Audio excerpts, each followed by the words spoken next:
It's been a crazy last week for crypto, Bitcoin to be precise. So Bitcoin last week hit $31,000 as BlackRock filed for the very first Bitcoin Spot ETF in the US. Now before we dive deep into the subject as a whole, let us talk about and unpack these terms. So number one, what is an ETF? An ETF or an exchange traded fund is basically a pool of investment securities and assets or commodities that are pooled in together in a single basket. Now you may compare it to a mutual fund. However, there is a slight difference between a mutual fund and an ETF or an exchange traded fund. So an ETF can be traded on a stock exchange. During the market hours, whenever the market is open, you can trade an ETF, you can buy and sell an ETF. It can be actively traded on a stock market.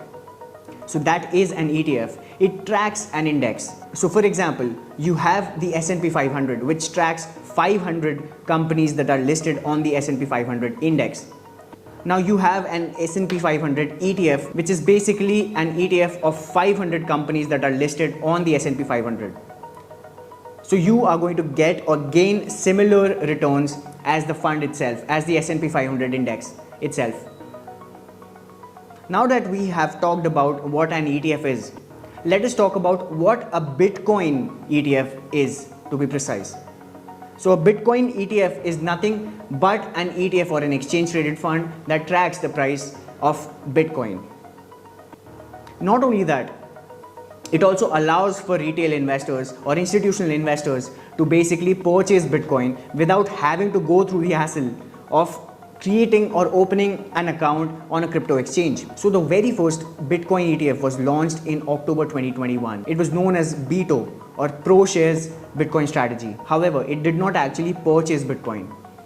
It was based on a futures contract. Now what is a futures contract? Now there are two terms here to understand. So we've been talking about Bitcoin Spot ETF, and now we've heard this term, a futures contract, or in other terms, a Bitcoin futures ETF. Now what are these two terms? What do they mean? So a Bitcoin futures ETF basically tracks the future price movements of Bitcoin. For example, what will the price of Bitcoin be in a month's time or 2 months time or 3 months time? So basically it is an ETF that tracks the price movements of Bitcoin in the future.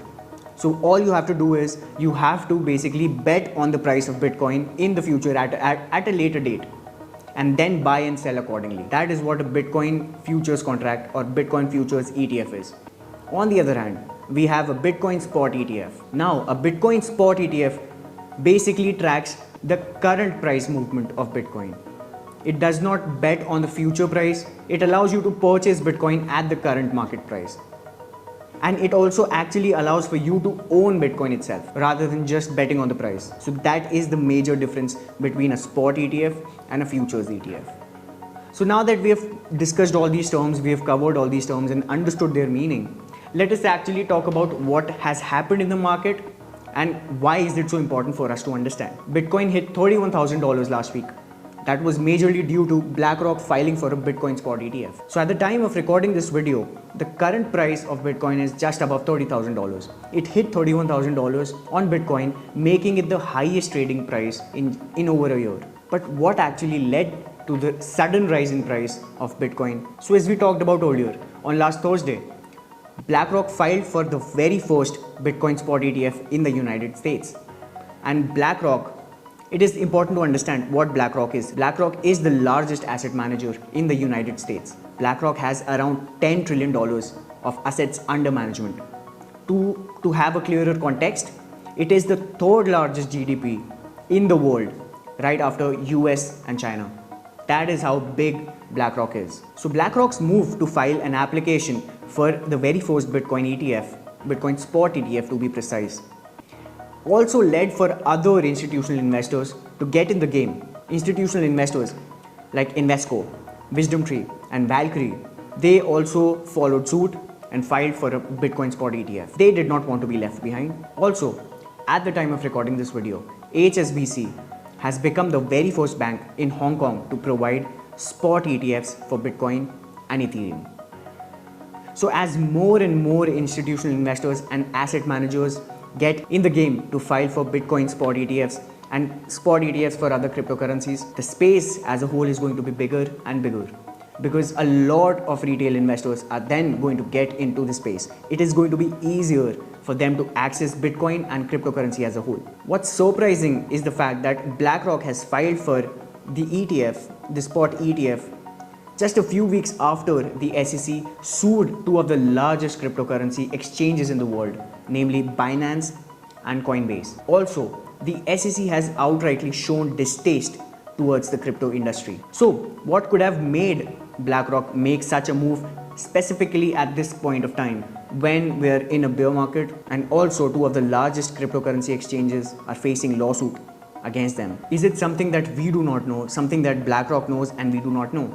Or is it the fact that SEC has approved 575 out of 576 ETF applications that have been filed by BlackRock? I mean, there are certainly benefits to being the largest asset manager in the world. It is certainly the elephant in the room. However, no one actually knows as to when will this application be approved. It could take days, months, or maybe it could happen after the US elections, which are bound to take place next year. And it is also not clear as to whether their application will be accepted or rejected. What's interesting to know here is the fact that BlackRock would not have filed for a spot ETF for Bitcoin if it did not know that it will be 100% accepted. Because, I mean, it is the biggest asset manager in the world after all. And that if and when this ETF gets approved by the SEC, it may just lead to the end of the bear market and we may just witness another bull run. But no one actually knows as to when will this happen. Now, another important question here arises. Why would people want to buy a Bitcoin spot ETF when they can simply buy Bitcoin off of a crypto exchange and store it? So, you see, Bitcoin is a relatively new digital form of investment that has been around for just over a decade. And most people do not know as to how it works, nor do they know the potential risks that are associated with owning Bitcoin. So if people do not have an idea as to what Bitcoin is, the purpose, the underlying purpose that Bitcoin serves, they certainly cannot just buy Bitcoin and keep it. So it's a time consuming process. The whole process, right from the very beginning when you create an account to the process of buying Bitcoin and then taking it off the crypto exchange to store it somewhere where it is safe. It is a time consuming process. Another factor here is that people do not actually know as to where they can store their Bitcoin. Many people do not know what a hot or a cold wallet is and how to basically remember the keys to your cryptocurrency or Bitcoin to be specific. So it is not only a time consuming process, but it is also consuming, especially for the elderly, for the boomers, as they are not as tech savvy as the younger generations. Also, with whatever that has happened in the crypto space with FTX and even the recent banking collapse, it has become increasingly difficult for people to trust crypto exchanges. So the best possible way for people to get an exposure to Bitcoin and cryptocurrency in general is through Bitcoin Spot ETF. Most people will be able to own Bitcoin or fractional Bitcoin through their brokerage accounts, and they do not have to go back and forth between creating a crypto exchange account or their existing brokerage firm. So it is easier for them to basically just stay and have a brokerage account that takes care of everything. All they have to do is get an exposure of Bitcoin and they're good to go. Not only that, everything will be available to them at ease, and that too at an affordable cost. So what are your thoughts? Do you think that BlackRock's application will be approved? And if it does get approved, what will happen next? Let me know in the comments below. And if you found this video valuable, please like it and share it with your friends and family. And also do not forget to subscribe to our channel.